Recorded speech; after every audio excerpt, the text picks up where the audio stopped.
Bonsoir. Que Dieu vous bénisse encore. Je suis très content d'être au milieu de vous ce soir. Merci beaucoup, Papa, pour cette marque de confiance, pour cette occasion de parler de la part de Dieu. Ça fait longtemps qu'on avait parlé ensemble. Il y a pas mal des occupations qu'on en a ces derniers temps. Mais Dieu nous fait grâce, on est là. On va partager de ce que Dieu nous met au cœur. Avant de commencer, je vais toucher quelque chose qui m'a fait du bien quand l'homme de Dieu est en train de parler. Il a dit, dans l'ordre de Dieu, il y a toujours des sacrifices, il y a toujours des conditions dans ce terme-là. Il a donné l'exemple de ceux qui ont tourné Jéricho pendant 7 fois. Je suis en train de réfléchir dans ma tête, je dis, mais pourquoi il n'était pas fatigué à partir de 4e fois? Pourquoi il n'était pas fatigué à partir de 3e fois? Il peut y arriver aussi à la 5e fois, il dit, nous sommes tellement fatigués qu'on ne saura pas, nous voulons y abandonner. Jéricho n'était pas comme la parcelle de Maman Rosette ici. Jéricho était toute une ville là, il fallait tourner 7 fois. C'est-à-dire, il peut commencer à 5 heures, je ne sais pas à quelle heure il peut finir pour la première fois. Mais ils étaient obligés de tourner pendant 7 fois. Mais ils les ont fait 7 fois. C'est-à-dire, dans l'œuvre de Dieu, il y a toujours des conditions qui accompagnent toute chose. Amen. Il y a toujours des conditions pour même gagner quelque chose. J'ai parlé avec quelqu'un, je lui avais dit, tu sais, y avoir des conditions, ce n'est pas toujours dans le monde de la sorcellerie. Avoir des conditions, même dans le monde normal, pour être riche, il faut des conditions.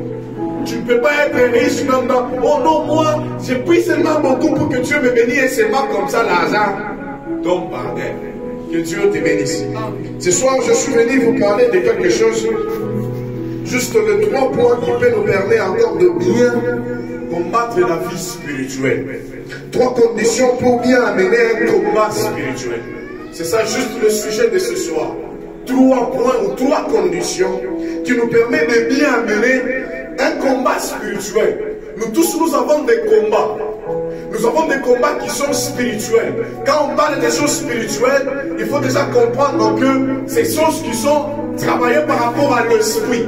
Quand nous parlons de la spiritualité, nous voyons déjà les esprits. Ce n'est pas les choses physiques, mais ce sont les choses spirituelles. Tout enfant de Dieu est combattu par le diable. Le diable nous combat à cause de la foi que nous amenons à Christ. Le fait d'accepter déjà Christ dans notre vie, nous nous engageons directement avec le diable.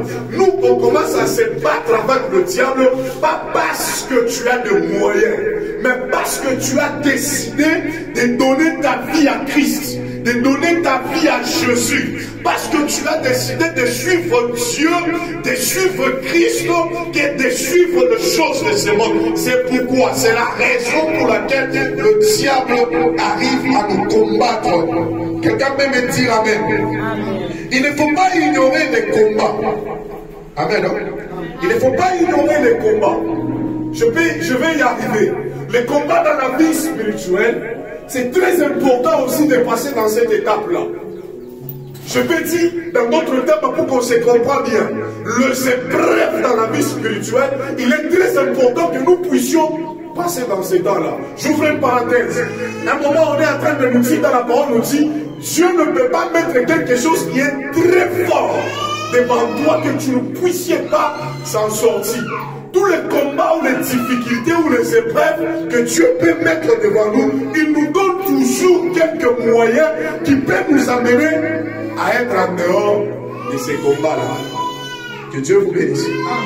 Je vais vous parler de 3 points que nous devons respecter pour gagner pour la victoire, pour gagner notre combat. Le premier point, c'est de ne pas avoir peur des ennemis. Quelqu'un me dit Amen. De ne pas avoir peur de ses ennemis. Josué chapitre 8, premier verset. On peut dire dans le nom de Jésus. L'Éternel dit à Josué, ne crains point. Amen. L'Éternel est en train de dire à Josué, ne crains point. Je voulais parler d'abord de Josué. Josué, il était général. Je ne sais pas si on se comprend. Commencez à me regarder, s'il vous plaît. Vous vous regardez par terre, vous regardez à côté. Regardez que moi. Si vous me regardez, c'est comme si vous me comprenez. Si vous ne me regardez pas, c'est comme si vous... Il y a plein d'autres tout l'affaire. Amen. Hein? Amen. Josué chapitre 8 sur le verset 1. La parole de Dieu dit, l'Éternel dit à Josué, ne crains point. Ne crains point. Josué, c'était parmi les généraux. Les grands, c'est-à-dire quelqu'un qui connaît, c'est comme si Balimuzala déjà, avec qui les forces à Mukomvi. Josué, c'était quelqu'un qui était le main droite de Moïse. Moïse peut aller prier. Mais à chaque fois, il faut attaquer quelque chose. On a voyé que Moïse, il était l'armée. C'était difficile que Josué, c'était ça sa vie. Quelqu'un me comprend? C'était la vie de Josué. Il doit nous convier alliance à Kulala. Aucun Mukomvi pour tout toi Israël, qu'on peut gagner Josué. Mais la Bible, Dieu, l'Éternel est en train de dire à Josué. Dans d'autres versions, je pense, parole de vie, on dit, le Seigneur a dit à Josué, ne crains point, ne te décourage pas. Amen. C'est-à-dire, on est en train de me dire, on dit ceci, je vais lire sur cet article, il me dit, l'Éternel a dit à Josué, ne crains point, prends avec toi tous les âges, tous les gens de cœur. Amen. Prends avec toi tous les gens de cœur. La première des choses qui m'intéresse dans ces versets, c'est ce que Dieu est en train de dire à Josué, ne crains point. Je regarde la force de Josué. Je regarde les techniques de Josué. Je regarde le principe de Josué. Je regarde qui est Josué. Et quand je lis la parole de Dieu, on me dit, Josué ne craint pas. Josué n'avait pas peur. Mais Dieu, il fallait qu'il puisse lui dire, ne crains pas. Même si tu es devant tes ennemis, mais ne crains pas. Amen. Que quelqu'un ce soir, je voulais encore lui dire ce soir ceci. Ne crains pas même si tu es devant tes ennemis. Il ne faut pas avoir peur. Parce que nous, écoutez, il y a quelque chose quand je suis en train de réfléchir ces derniers temps. Ça me rend un peu. Je ne sais pas, en Swahili, c'est ce qui me vient. Amen. C'est-à-dire quand j'écoute ça, quand je réfléchis sur ça. À un moment, je suis en train de réfléchir, je dis, pourquoi la Bible dit, dans la Bible on dit, nous ne combattons pas pour la victoire, mais nous sommes déjà dans la victoire. Comment est-ce que nous sommes déjà dans la victoire et on est en train de se battre pour avoir la victoire? Comment est-ce que je peux déjà avoir la chose que je suis en train de me battre, mais je m'amène encore dans ces combats-là. Et quand je m'amène dans ces combats-là, je n'arrive même pas à la recevoir. Comment taper s'est passé? Je suis dans la victoire et je me bats pour y entrer dans la victoire. Qu'est-ce qui se passe finalement? Ne crains pas. C'est ce qu'on a dit à Josué. Appelez tous les gens de cœur. Je continue. Élève-toi. Monte contre Haï. Vois, je te livre entre tes mains. Le roi Haï et son peuple, sa ville et son pays. Amen. Je suis en train de chercher la connexion par rapport à la baffe. Je voulais parler vite pour finir les 3 points que j'ai. Nous arrivons dans notre vie que nous nous retrouvons devant l'ennemi. L'ennemi dans notre vie, ça peut être la santé, ça peut être le mariage, ça peut être les études, ça peut être le boulot, ça peut être. Quelqu'un peut s'enfondrer dans des problèmes peut-être qui compliquent sa tête, qui peut être l'ennemi de sa vie. Nous, on peut y arriver à un moment là où nous trouvons que dans notre vie, tout est tellement bloqué. Vraiment qu'on a essayé, vraiment qu'on a fait tout ce qu'il faut, mais rien n'a passé. Je connais des gens dans ma vie, ils viennent me voir en me disant, J'ai beaucoup lutté de moi-même pour avoir un mari. Malheureusement, cela n'a pas arrivé. Quelqu'un d'autre, il me dit ceci. Je me suis beaucoup forcé pour avoir la paix dans ma maison, mais malheureusement, je n'arrive pas. L'autre me dira, à l'école, je me suis battu pour réussir, mais malheureusement, je n'arrive pas. Chacun de nous dans sa vie, il se croise toujours avec ses ennemis. Ton ennemi pour toi, ça peut être même manquer l'argent. Amen. Là où je venais déjà ce soir, je me suis croisé avec mon oncle. C'est l'oncle de mon ami. Je l'appelle mon oncle. Parce que lui, quand on se croise avec lui, il y a des choses qu'il nous dit. Il nous dit toujours, je suis en train de vous donner là, le LM2. Quelqu'un me dit amen. Je suis en train de vous donner le LM2. Ceux qui sont à l'université, on parle de LM2. Quand on parle de LM2, ce n'est pas le système ancien. LM2, c'est quelque chose qui est rapide, mais il y a beaucoup de coûts. C'est LM2, c'est-à-dire, je vous donne des choses rapidement. C'est qu'il vous conseille en tout. Il est venu, il nous voit petit. Les choses me complaisent. Il fallait les cahiers des enfants à l'école. Nous, on n'en a pas. Maintenant, on se divise. Moi, j'ai fait l'inscription. Vous aussi, vous en chargez des cahiers. Il nous donne cette charge-là, comme si nous, on a déjà des enfants qu'on peut amener déjà à l'école. C'est ses enfants à lui, mais il nous dit, vous en chargez-vous des cahiers. Là où vous allez trouver l'argent, je m'en fous. Mais moi, j'ai besoin que mes enfants puissent y aller à l'école.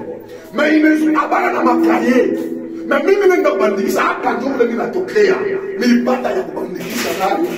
mais ce qui est, il y a ma cahier, c'est que tout ce qui est pour le cahier, vous en chargez-vous de ça. C'est pour lui, il passe un moment compliqué. Il passe un moment difficile. Il dit, écoutez, l'homme que je viens de nous dire ici, mangez même le chou. Mangez même le chou, mais que les enfants aillent à l'école. Il me dit, on n'a rien à la maison. Je n'ai rien à la maison. C'est que même pour manger, c'est difficile. Mais vous, en chargez-vous de cahier. Dans cette étape qu'il est en train de passer, peut-être pour lui, c'est juste trouver l'argent des cahiers. Amen. Hier, c'était mon anniversaire. Merci beaucoup pour tout le monde qui m'avait souhaité. Joyeux anniversaire. J'étais heureux. J'étais béni vraiment avec vos souhaits. Mais j'avais jugé d'aller fêter mon anniversaire. Et je vous dis vrai. Heureusement, on est en train de filmer. Depuis que je suis né, c'est ma première fois que j'ai fêté mon anniversaire. Wow. Je ne l'ai jamais fêté. Et puis, je suis parti fêter où à Cambodge. Mais c'était une fête romantique. Oh, parce qu'on était seulement à deux. Il n'y avait pas les trois, on était seulement à deux. C'était une fête romantique. Je me suis dit, je n'ai jamais fêté mon anniversaire, mais cette fois-ci, je vais le fêter. Mais où à Cambodge, 2 personnes seulement. À table, on était à 2.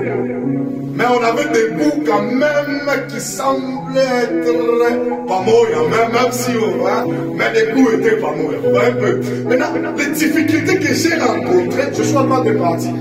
Vous allez bien les comprendre. Les difficultés que j'ai rencontrées dans ma fête d'hier, même si c'était mon anniversaire, on a bien commencé, c'était romantique. J'ai envie même de répéter encore pour aujourd'hui, mais je parle de la question qu'on m'avait posée après. On me dit, on a tout dépensé, mais à quel jour tu viendras chez nous? C'est-à-dire, toi, tu attendais qu'on puisse bien manger pour me dire quel jour tu viendras chez nous. Ça peut être un obstacle dans ta vie. Ça peut être l'ennemi qui est en train de te coincer pour ne pas avancer dans la vie. C'est un moment, c'est une question qui était dure à répondre dans ma tête. Qu'est-ce qui peut me donner la raison de répondre à cette question? C'est avoir le moyen. Je ne viendrai jamais chez vous sans le moyen. Je dois y avoir les moyens pour venir chez vous. Je vous demande l'argent. Je connais quelqu'un le jour-là, je l'avais dit ici l'autre fois, je connais un ami qui travaille, on lui paye $800 le mois.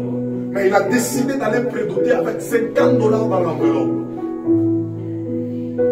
Et moi, on m'avait taxé pendant $200. Mais il y a quelqu'un qui travaille, on lui avait dit, il faut donner 50. Mais moi, je ne travaille pas, on m'a dit descends. J'ai dit, hé, le combat commence. Maintenant, le monsieur qui avait donné 50$, quand il s'est compliqué avec sa femme lui dit, papa, appelez-lui, hein, qui vient récupérer son 50$. Nous, on ne savait pas que c'est 50. Les jours là, on a connu les 50$. Amen. Hein? C'est que dans notre vie, on se retrouve toujours devant l'obstacle. On se retrouve toujours devant les problèmes. On se retrouve toujours quelque chose qui nous fait toujours très mal dans la tête.